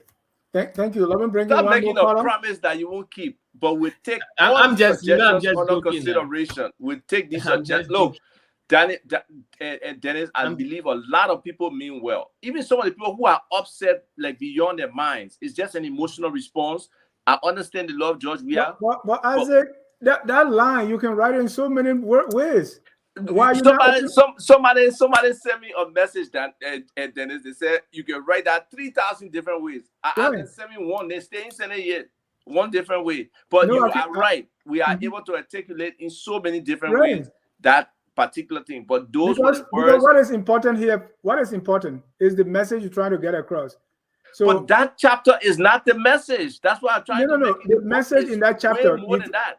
No, the message in that chapter you're trying to get across. So why are you trying to let this stay in the way? But let me bring in my color here. Esther Weah, is that a name? Call up with phone number 6084. Your name and where you calling from? Oh. Yeah. Hello? Last name Weah. Oh, last name. Go ahead, sir. Welcome to Focus on Liberia. Thank you. So, I read portion of the book. I'm still reading. I think we need more books, like this to be written about presidents in Liberia. We need people who can come out and be brave enough to put out there the dirty, the clean, and explain to the Liberian people who their leader is and how he got to where they are. And so I appreciate that. I want to make a point on the Henry Costa taking chapter 13 and publicizing it. Remember, Henry Costa is part of one of the opposition political party who is right now fighting with ANC. So that was an attempt to embarrass ANC. Simple as that. If anybody cannot see past that, then I don't know what it is. Now, he took a portion of the book and use that to to galvanize his followers and most gullible Liberians and cause stir in the country. And this is the problem with our country right now. We need education, because if people were really, if you just see past that line, you will know that, well, this is just like a couple of passages. This book is longer than that. Something is behind it. And if you see the politics behind the whole issue of Henry Costa group in court right now against, how is that not clear? That's the point I want to make. But thank you so much. Going good so far. Yeah, it's going good so far. And like I said, in the future, I want more brave Liberian writers to write about. Look, they do that in the States. They write about presidents all the time. George Bush, Clinton, you name it. People write about them, and nobody is chasing anybody around town to kill them. And all that. Nobody is getting angry and using and saying death threats to people. So that's my point I wanted to make. Last time, Weah. Thank you so much for calling. Let me take one or two more. Harrison Paul. Harrison? Yeah. So my name is George Paul from Minnesota. All right, Mr. Paul. Welcome to FOL. Your question or comment? Yes, sir. Yeah, thank you for taking my call. So I just wanted to, because this point always get to me. When people say, Josh, we have, our law from Liberia. So I just want to ask, Mr. Brian's question. Did you say you supported Josh Weah because of love for country? Did you really mean because of love for country, or you thought Josh Weah had love for country? You know what I mean? Because if so, what did he see in Josh Weah to believe that Josh Weah had love for Liberia? Because I didn't see anything. Josh Weah played football for Liberia. We all celebrated him, but Josh Weah did not pick up any course as a celebrity to say he championed any course to say he didn't really have love for maybe little girls, education, or maybe healthcare. I didn't see none of that. So what did he see to believe that Josh Weah had love for Liberia? That's my question. Thank you, Mr. Paul. I say you want to take that and the other callers. I can take that because it was my statement. So yeah. The reality is George Weah was the primary flag bearer for Liberia during those dry, war-mongering years. George Weah was able to go to refugee camps and help people out. There are many stories about George Weah's generosity and everything like that. And besides that, we used to have discussions about what we're thinking about Liberia and stuff like that. And George's situation with Charles Taylor, all of those things. We used to talk about those things in New York when we met, when we were hanging out. So based on those discussions, based on the stories from other people, I personally felt that George Weah loved the country. But since the CDC came to power, I'm sorry. That perspective, that perception has been removed. Maybe you were not looking keenly because you said the man played football, right? He's making millions. And so what really showed, as Mr. Paul was saying, what did you actually see? Because how many other Liberian millionaires that don't do anything for their fellow Liberians? So that's love for country because you... Yes, you love your fellow Liberians, you love your country. But, Dennis... Hold on 1 second. Even in times of war, George Weah went and landed on the ground and did things with some of the youths and then left. So you can't take that away from him. Yes, he's not qualified to be president from a competence standpoint, from a work experience standpoint, and stuff like that. Can cut it, Isaac. But it's not one person. Look, even if Mr. Cummings become president today, if he doesn't have a good supporting cast, where Liberia is today, zero. So we need people, we need all Liberians on board, and that's the biggest mistake George Weah and his crew made. There's so many qualified, even right on the ground. There are very qualified Liberians in Liberia that would be helping this government, but because of insecurity and because of selfishness, they are being marginalized and not being a part of the government. Yes. So a follow-up to that question comes from Dave Jassy. How is your judgment about Cummings different from the one you held about Weah's leadership capabilities? It's very different because I'm not focusing on one narrow aspect. I'm focusing on a series or a different set of characteristics to lead this country. So that's why it's so much different. And Mr. Cummings's experience is documented fully. His education is documented fully. His results are documented. He's results oriented. You know, and again, because we're so in the weeds with the CDC, trying to write policy, trying to make the case, we did not hold George Weah accountable as a leader. Yeah. To be present. He was an absent leader. With Mr. Cummings is actively involved in nearly every aspect of developing a process of, you know, whether it's a policy issue, whether it's a speech, whether it's a reaction to some situation, you know, and it's just totally different. Okay. And when you grow with experience, you want to use that experience. So definitely I have grown from my point in 2009 to 2017 to now. So there's something called Kaizen. It's a Japanese concept of constant improvement. And that's why I believe in that we can constantly improve. We don't have to be stuck. That was sometimes the mindset like, oh, you got to stay with one political party. Even that political party messing up and doing nonsense. No, that's the beauty of democracy.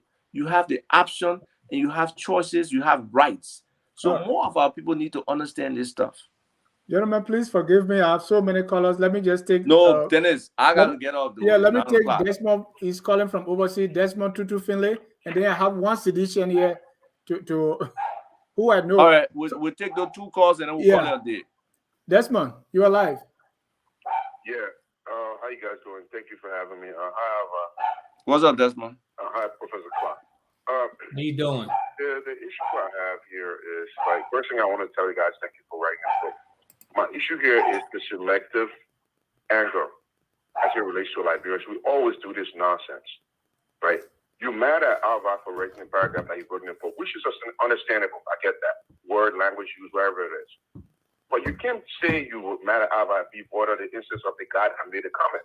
Like, who does that, right? If a man makes the comment about his wife, he has to be held accountable. So I believe people can be held accountable. The writers of the book for their verbiage and the utterance of the individual that made a comment. The other day I was in a room on Clubhouse where somebody said, oh, you're not going to, like, why would it mention something about this person that nobody can validate? Where were all these people when Tanji Banto was online talking about George Weah experiences with women that he worked with? Where were these people? Where were the selective anger for women being exploited for based on career goals? Like, where were these people? And my final point here is, the misnomer in Liberia that love of country is an asset that's not measurable. You can't quantify love of country. Therefore, nobody should be using that as a measurement stick for people to be like that. You love the country. How can you measure that? So can somebody address those things? That's it. Thank you. Let me take the last caller here. Teddy T. Yankon, a bona fide sedition. Welcome to FOL. What's your point here? Thank you, Dennis. Dennis, this is Teddy T. Lion Yankon, based in Fargo, North Dakota, a supporter of the president and supporter of the pro agenda. So, well, I want to say that the book is a fraud because the information data were now authenticated enough because he got the information from the state. Azeva Tukpah was not someone who was very, very close to George Weah to know all this information. And he got it when he was with Jalate in the studio, Mr. Jalate, and asked him whether he got the information was well authenticated. He couldn't prove that. He couldn't well explain when you say authenticated, what do you mean? But man, the best story, man. Go to the next caller. He tried to get information from people who close to George Weah right. or to get approval of George Weah. In order for the book to be the information to be authenticated, he now got a genuine information. He only got it by chance. And what is information? No, I say how you wanted him to authenticate the information that he got it. I expected him to have gotten the information directed from George Weah himself, or approval from George Weah, or have Tukpah couldn't explain how well he was very close to George Weah, even though he was part of the party. I would say I'm part of the party. I'm not close to George Weah. Thank you. But Tukpah, the information was not very real. First of all, they lie on the crew, saying that money means first to come over there. And secondly, they lie on George Weah's mother was raped, and now George Weah was born right after the rape of his mother. Okay, and Teddy, the book didn't say that. The person that came after George Weah was not the first either. All this information is a possible lawsuit. I was the one that called for George Weah's family, his wife, his children, to find a reason to sue Tukpah because what they're doing, they're creating problems, and people are very, very angry. Even though one or two persons will come and tell you, oh, the book you wrote is necessary. Why is it? Things that have been happening in our country in the past. Thank you. So that people have been carrying a lot of crimes, they know root about others who have been carrying terrible stuff into our country. Thank you. Now, because George Weah is a man from Clarke County, he's from Gibraltar, and you guys, from the time he came, you guys been abusing his mother to the extent you guys end up rapping about his mother. People. I'm one of those that are very, very angry with this guy in the studio. Do something about it. Do something about it. Convince the masses that. Do something about it. Thank you, Teddy. They try to educate the Liberians. Why you don't educate the Liberians about people who've been heinous crime in the country? Thank you. Let them respond now. I will not waste time to respond to that person, man. That run on thing you allowed to happen, Dennis. Is there another caller? Let's go. Otherwise, we can see our closing statements. You want to respond, Emmanuel, or no too? That is below my dignity. Has he read the book? Let me take one caller from Iowa. Your name and where you calling from?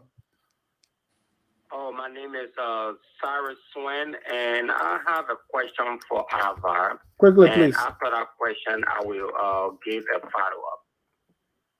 Quickly. Is that okay with you? 1 minute, please.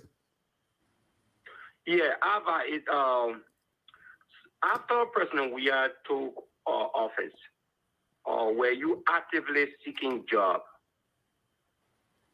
He worked in the government. What's the second one? I never work in the government. I thought you worked with City Hall. No, I never worked with City Hall. I did pro bono stuff for Koji at City Hall. Koji was like my son. Okay. What's the second question? If the answer is yes, no, I was not actively seeking job. Look, the CDC needed my help. He said no. I said no. Yeah. Let us show anywhere where I give resume or anything for a job. All right, I know that he was actively seeking job, and we Sedition were all in our chat room begging for him. He wanted a job for the agriculture ministry. So I did not. They asked me what job I want. I think was the best. Okay, the last question quickly. Yeah, I'm a Liberian, and I know there are men who have locker room talk.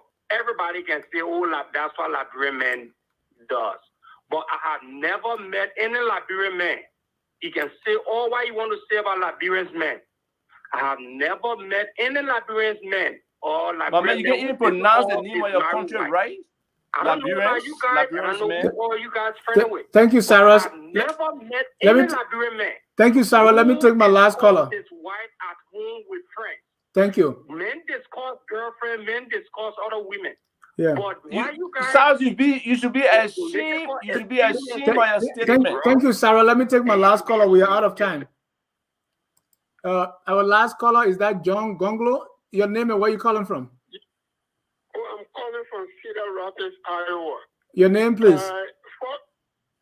My name is John. Go ahead, John. Quickly.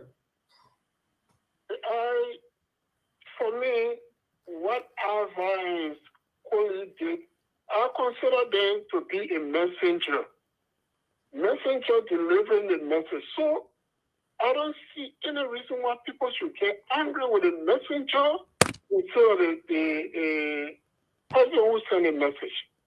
How I see it, I consider Alpha as just a mere messenger delivering message that we were all unaware of.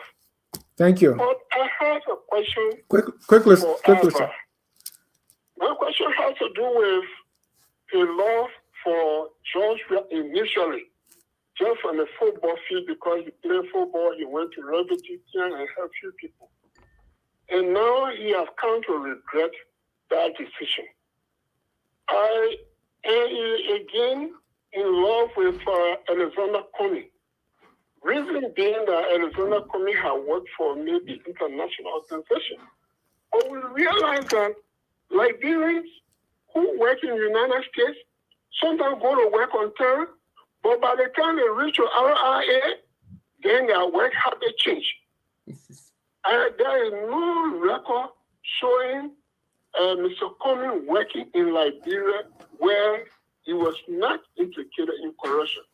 But he worked outside of the United States, Liberia, where it's just hard for people to get into things, to go outside the box and do things. John, he worked in Liberia also, he worked with the bank. The man worked with a bank in Liberia, brother.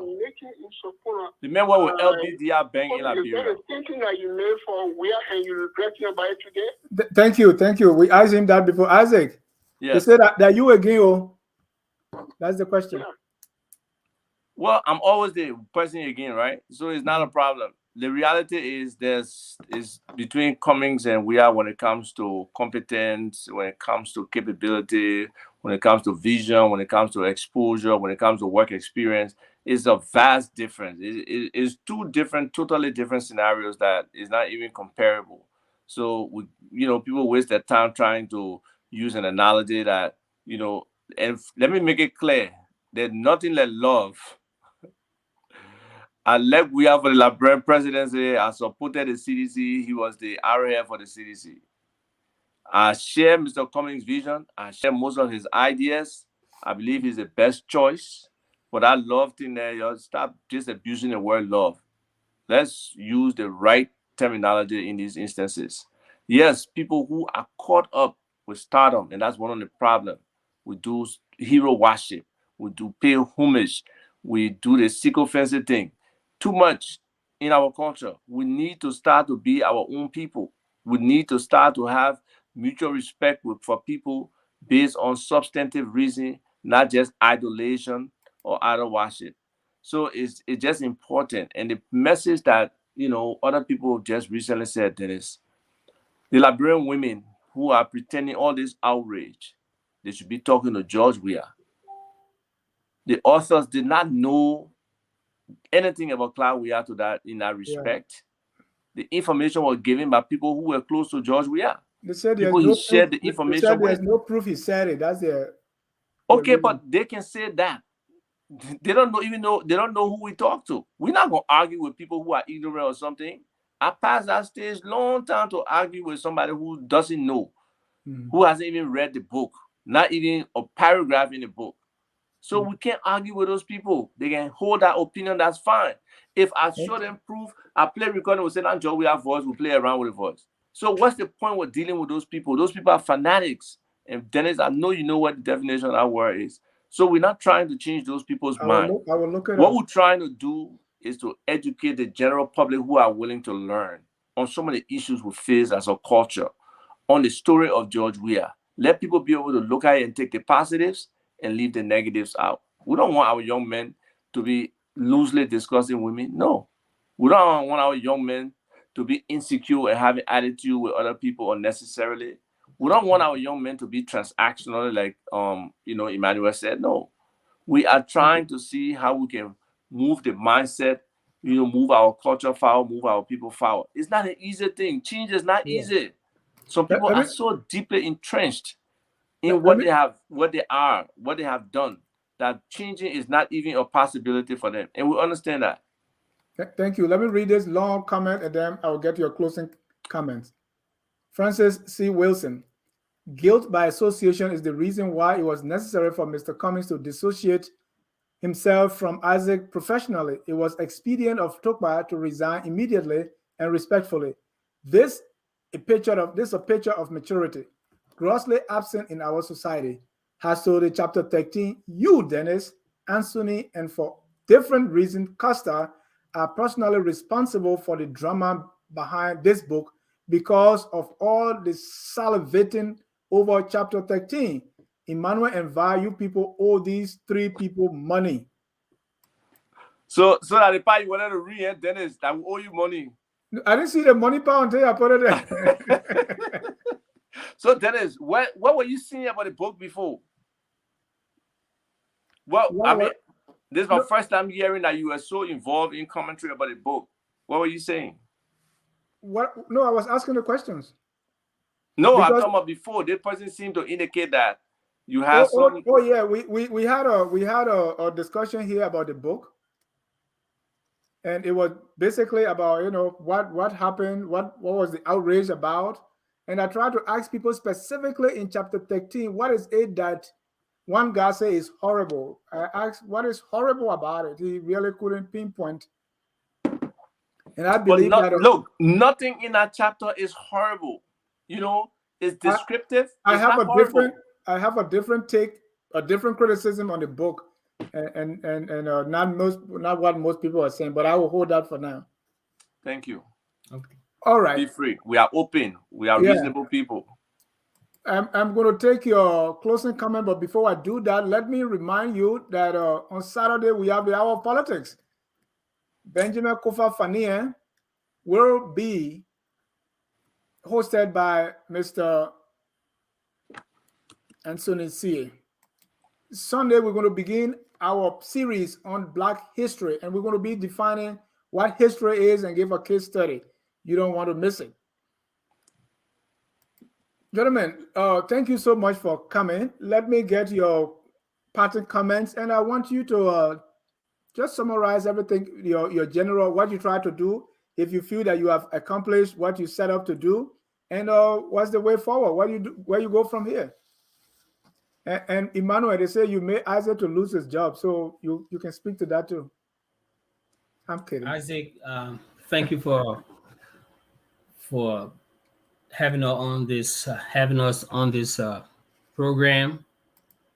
Isaac knew what he was signing up for when he accepted to collaborate and cooperate and venture into the uncharted territory of writing a book about an African president. In Africa, we have a lot of authoritarianism, especially when somebody has acquired. Emmanuel. Let him finish. No. Some of the people then text me and they say, please stop the series. I'm talk Raw Labyrinth to close up. Please talk Raw Labyrinth, man. Okay. I will talk the next program. My people, I just want to thank Mr. Dennis Jah for welcoming us on this program. It was very much engaging, having calls from the public. But the initial intent of the book is to sell George Weah to the world. Talking about him as a human being, humanizing, not to vilify him, because he is the hero for a lot of people. He is my football hero.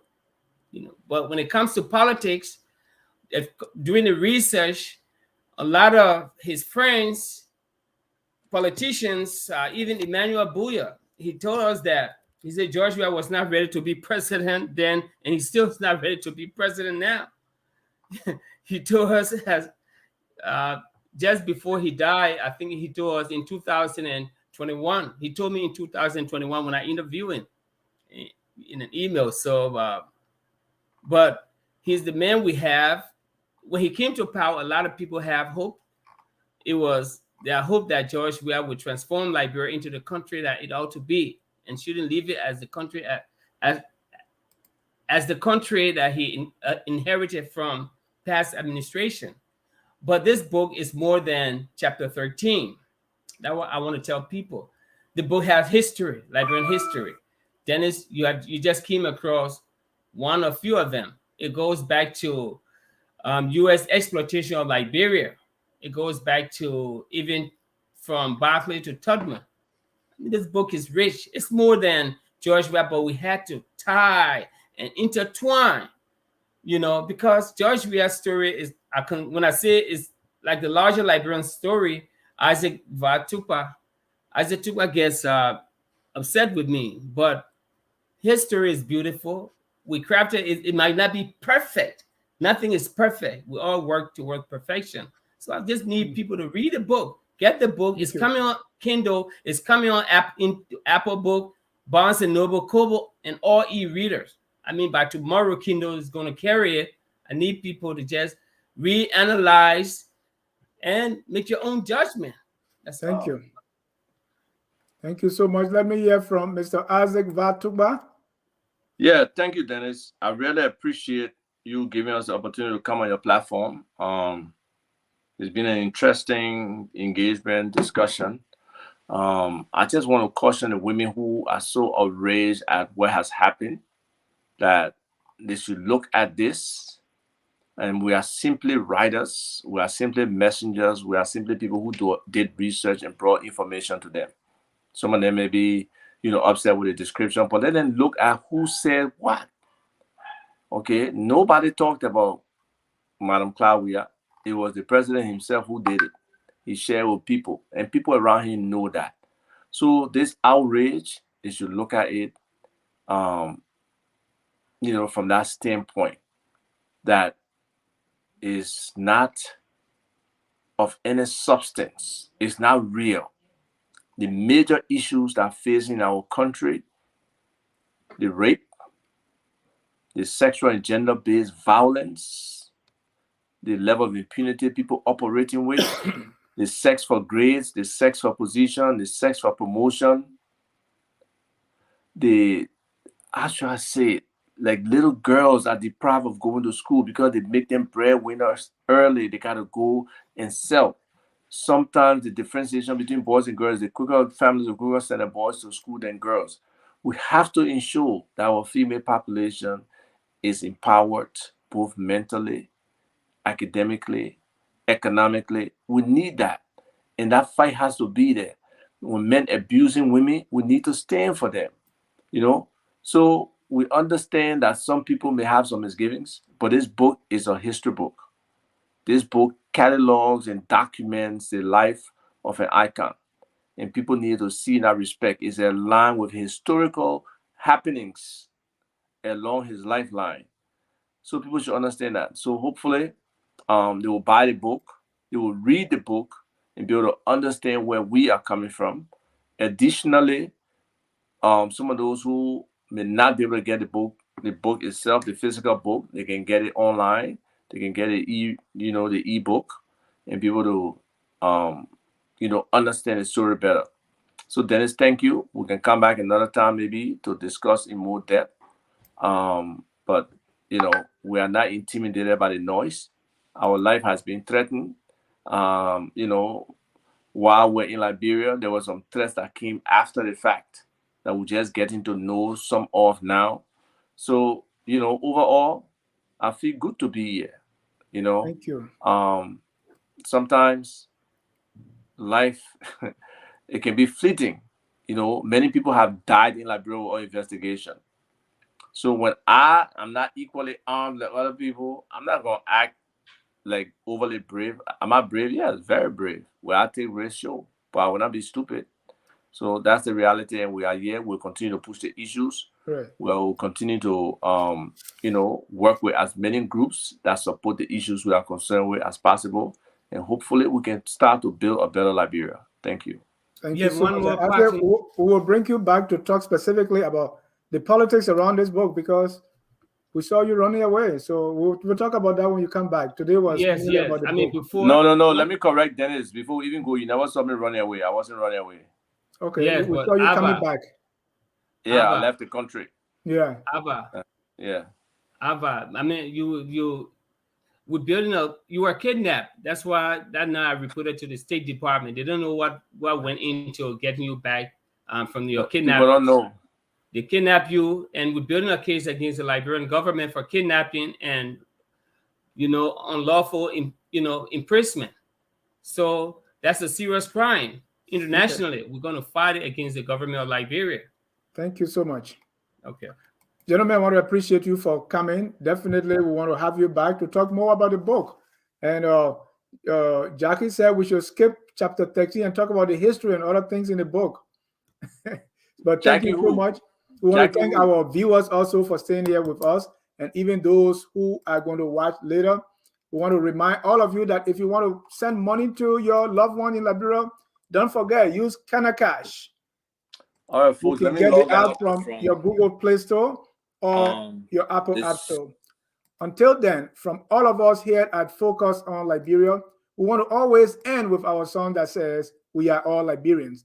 Whether you believe the book is a bad book, good book, or anything in between, we are all Liberians, and we must do whatever it takes to make Liberia the glorious land of liberty. Good night, and God bless you.